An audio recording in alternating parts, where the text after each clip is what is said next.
LED fishing वरती बंदी आणण्याची सक्त गरज आहे. पहिली प्रतिक्रिया काय तुमची? आज सागरी किनारपट्टी असलेल्या सगळ्याच राज्यांची भेट केंद्रीय मत्स्यमंत्री बागेलजी आणि राज्यमंत्री यांच्या सगळ्यांच्या उपस्थितीमध्ये आत्ताच पार पडलेली आहे. महाराष्ट्र सरकार आणि मत्स्य व्यवसाय खातं या पूर्ण कार्यक्रमाचं यजमानपद आम्ही भूषवलेलं आहे आणि या कार्यक्रमामध्ये केंद्रीय मंत्र्यांकडे आणि भारत सरकारकडे महाराष्ट्र राज्याचा मत्स्य व्यवसाय मंत्री म्हणून मी काही मागण्या केलेल्या आहेत. प्रामुख्याने एलईडी फिशिंग संदर्भात भारत सरकारने जे काही नियम लावलेले आहेत ते नियम अजून कडक करण्यात यावेत. कारण का एलईडी फिशिंग पूर्ण पद्धतीने बंदी असताना पण किनारपट्टीवर चालू असलेली एलईडी फिशिंग त्या संदर्भात भारत सरकारने कडक नियमावली तयार करावी आणि एलईडी फिशिंग पूर्ण पद्धतीने बंद कशी होईल यावर लक्ष घालावं. एक दुसरी मागणी म्हणजे किनारपट्टीवर राहत असलेला आमचा मच्छीमार समाज ज्यांच्यावर सातत्याने टांगती तलवार असते सीआरझेडच्या नियमामुळे आणि त्यांना सातत्याने नोटीसेस दिले जातात की त्यांनी किनारपट्टीवर असलेले त्यांचं घर जे आहे त्याला डिपार्टमेंटवरून त्याच्यावर कारवाई होणार. म्हणून याबद्दल भारत सरकारने जसं प्रधानमंत्री आवास योजना तयार केलेली आहे, आदरणीय प्रधानमंत्रीजींनी प्रत्येकाला घर हा जो हेतू ठेवून असंख्य आणि लाखो लोकांना आतापर्यंत घरं दिलेली आहेत. त्याच अंतर्गत किनारपट्टीवर असलेला जो आमचा मच्छीमार समाज आहे त्यांच्या घरांना पण रेग्युलराईज करण्याच्या दृष्टिकोनातून, अधिकृत करण्याच्या दृष्टिकोनातून, सीआरझेडचे काही नियम शिथिल करण्याच्या दृष्टिकोनातून, गावठण जमिनीचे काही विषय असल्यामुळे भारत सरकारने ह्या बाबतीमध्ये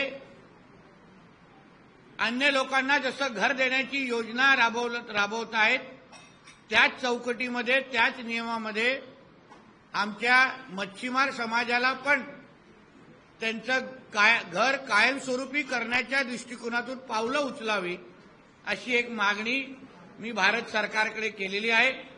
तिसरी म्हणजे आपल्याकडे अनधिकृत मासेमारी जे होते आता अन्य राज्याचे मच्छीमार मंत्री पण इथे आलेले, गुजरात, गोवा, कर्नाटका, त्या राज्यातून जे काही मोठे मोठे ट्रॉलर आपल्या किनारपट्टीमध्ये येतात, पारंपरिक मच्छीमारांवर त्या हक्काची मच्छी घेऊन जातात, तर त्या बाबतीमध्ये पण केंद्र सरकारने कडक भूमिका घ्यावी. चौथी म्हणजे मासेमारीची कालावधी, या बाबतीमध्ये केंद्र सरकारने अन्य राज्यांबरोबर बसून एक कालावधी निश्चित करावी जेणेकरून मासेमारीचं उत्पादन कसं वाढवता येईल त्या दृष्टिकोनातून पावलं उचलू आपण शकतो. हे काही मागण्या मी केंद्रीय मत्स्य खात्यातल्या मंत्र्यांकडे केलेल्या आहेत आणि मला विश्वास आहे आदरणीय प्रधानमंत्रींच्या नेतृत्वाखाली आणि आमचे राज्याचे मुख्यमंत्री देवेंद्र फडणवीसजींच्या नेतृत्वाखाली या सगळ्या मागण्यांकडे सकारात्मक पद्धतीने बघितलं जाईल हा माझा विश्वास आहे. बोला ना. पर्यटकांना दहशतवादी जात धर्म विचारून असं मारती का इतका वेळ तरी होता का असा प्रश्न. अहो, ज्या काँग्रेसनी ह्या अगोदर काँग्रेसच्या काही माजी केंद्रीय गृहमंत्र्यांनी भगवा आतंकवाद हाही विषय उल्लेख केलेला होता या अगोदर. म्हणून दहशतवादाला रंग नाही अशी बोलण्याची हिंमत विजय वडेट्टीवार कसे करू शकतात? त्यांनी कधी त्यांच्या काँग्रेसच्या नेत्यांचे वक्तव्य पहिल्याचे ऐकले आहेत का? भगवा आतंकवाद हा काँग्रेसच्याच नेत्यांनी दिलेला शब्द आहे. म्हणून आतंकवादीचा आणि काँग्रेसचा डीएनए हा वेगळा आहे असं काय वाटण्याचं काही कारण नाही. मानसिकता एकच आहे. तुष्टीकरांचं राजकारण, हिंदूंचा द्वेष, मानसिकता एकच असल्यामुळे विजय वडेट्टीवार पण त्याच दिशेने चालतायत. मग अशा लोकांवर कलम म्हटलं तर देशद्रोहीचा खटला चालवला पाहिजे. बोला. अनेक ठिकाणी मुंबईमध्ये सुद्धा आणि महाराष्ट्रात सुद्धा पहलगामच्या हल्ल्याचं समर्थन केलं जाते. काही त्यांचे नालासोपारामध्ये या संदर्भात गुन्हा दाखल झालेला आहे. कापापूरला घटना घडली, नालासोपारला घटना घडली.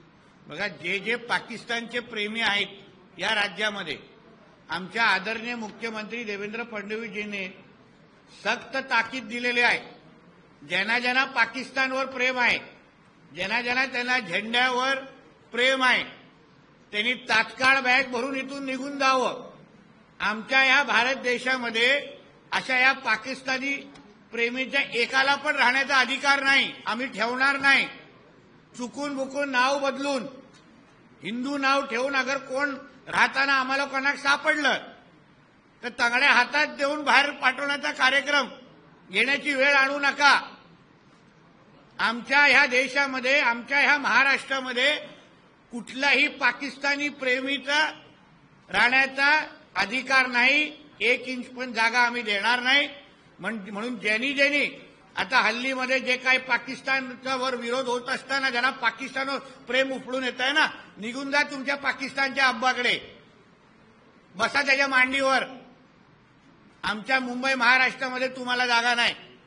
म्हणून वेळेत इथून निघून जावं, नाहीतर हकलण्याची भूमिका, हकलून काढण्याची भूमिका आम्हाला घ्यायला लागेल. 1 मे जवळ आलेला आहे. 1 मेला पालकमंत्री बहुतेक ठिकाणी ध्वजवंदन करतात. राज्यात अजून 2 जिल्ह्याच्या पालकमंत्र्यांचा विषय फार चर्चेचा होता. आता तो प्रश्न वरिष्ठ पातळीवर चर्चेला आहे. योग्य वेळी योग्य भूमिका आणि योग्य निर्णय होईल. सर, याच संदर्भात होता पहलगाम संदर्भात. या घटनेनंतर ठिकठिकाणी विरोध होतोय, मात्र काही ठिकाणी मुस्लिमांनाही मारहाण होते. फेरीवाल्यांना अबू आझमी आणि समाजवादी पार्टी आहे उद्या आंदोलन करणार आहे. त्यांचं म्हणणं आहे भारतीय मुस्लिमांना का टार्गेट केलं पाहिजे? अहो, शेवटी भावना आज लोकांची समजून घेतली पाहिजे. लोकांच्या मनामध्ये चीड आहे, राग आहे आणि अशा घटना अगोदर घडलेल्या आहेत आणि त्याच्यामुळे जनसामान्यामध्ये हा एक वेगळा राग आहे. म्हणून तो कधी विविध पद्धतीने बाहेर निघतोय आणि ह्याला खतपाणी टाकण्याचं काम या अबू आझमी सारख्याच लोकांनी आतापर्यंत केलेलं आहे. आंदोलन कसं करतात, जे तुम्ही आतापर्यंत पेरलेलं आहेत ना तेच उगवताय. औरंग्याचं प्रेम ह्या महाराष्ट्रामध्ये कोणी सुरुवात केली? ह्याच अबू आझमींनी केलेलं आहे. म्हणून तुमच्या सगळ्या कर्माची फळं हे आता अन्य लोक, तुमच्या समाजाचे लोक भुगतायत.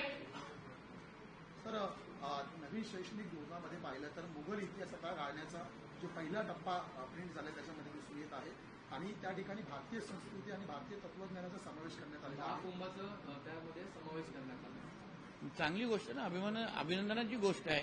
आमच्या मुलांना खरं म्हटलं मुघलांचा इतिहास आणि हे कायच्या मुघलांचं प्रेम आतापर्यंत दाखवलं जात होतं काँग्रेसच्या पूर्ण कृपेमुळे.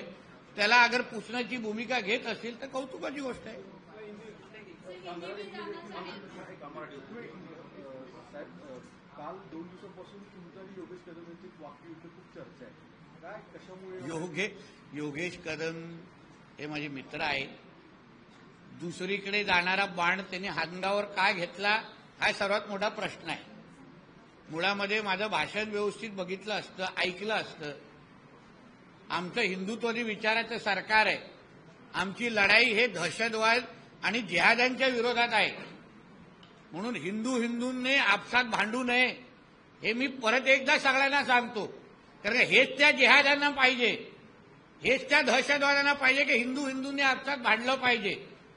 म्हणून योगेशजींना सांगेन की आपण हिंदू म्हणून एकत्र राहून या दहशतवाद आणि जिहाद्यांच्या विरोधात कसं भांडू शकतो. त्या दिवशी जेव्हा ती दंगल घडली तेव्हा आमच्या हिंदू मुलांच्या डोक्यावर दगडी कोणी मारली, विटा कोणी मारल्या, ह्याबद्दल विरोधात भूमिका एक हिंदू म्हणून आपण सगळ्या जणांनी घेतली पाहिजे. त्याच्यामध्ये शिवसेना, बीजेपी, राजकारण, माझा तुझा मतदारसंघ हा फार गौण आणि छोटी गोष्ट आहे. एक हिंदू म्हणून ज्या दिवशी आपण एकत्र राहू त्याच दिवशी या जिहाद्यांच्या विरोधात आपण एकत्र लढू शकतो आणि तीच त्या दिवशी माझ्या भाषणाची भूमिका होती. म्हणून कुठल्याही पक्षाच्या चौकटीत राहून आणि झेंड्यामध्ये हिंदू या विषयावर बघू नये. हिंदू म्हणून आपण एकत्र येऊन या जिहादी आणि दहशतवाद्यांच्या विरोधात लढावं, खांद्याला खांदा लावून लढावं, हे मी त्यांना मैत्रीचा सल्ला देतो. लोकशाही मराठी ऐका, पहा, जागरूक रहा.